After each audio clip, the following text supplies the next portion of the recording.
अजीम जंगल के दिल में, जहां दरख्त बुलंद और दरिया चांदी की मानंद बहते थे, वहां एक छोटा हाथी रहता था जिसका नाम पूचू था।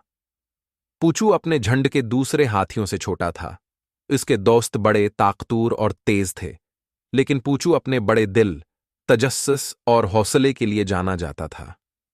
हालांकि कभी कभार खुद पूचू भी नहीं जानता था कि वो कितना बहादुर है। एक दिन कुछ गैर मुतवक्का हुआ। जमीन हिलने लगी, एक बुलंद और खौफनाक दहाड़ जंगल में गूंज उठी। हाथियों ने सिर उठाया। एक बड़ा खौफनाक शेर उनके इलाके में दाखिल हो चुका था। दूसरे हाथी, जो बड़े और ताकतूर थे, खौफजदा हो गए। वो दरख्तों में दौड़कर पनाह लेने लगे, मगर पूचू नहीं भागा। वो जानता था कि कुछ करना जरूरी है। एक बहादुर दिल के साथ पूचू शेर की तरफ बढ़ा। शेर ने उसे देखा और उसके छोटे जिस्म पर हंसते हुए कहा, तुम क्या कर सकते हो?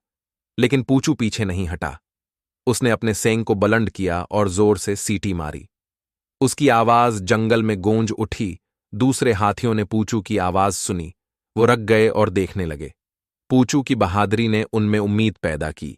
एक एक करके हाथी वापस आ गए।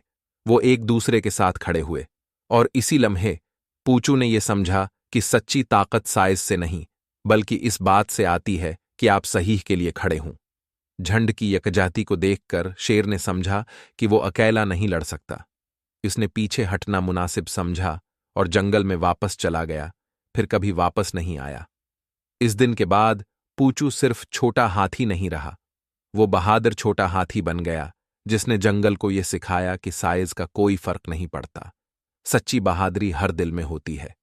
और यूं पूचू की बहादुरी जंगल की कहानी बन गई, जो हमें यह सिखाती है कि कभी कभार सबसे ज्यादा बहादुर दिल सबसे छोटे जिस्म में होते हैं।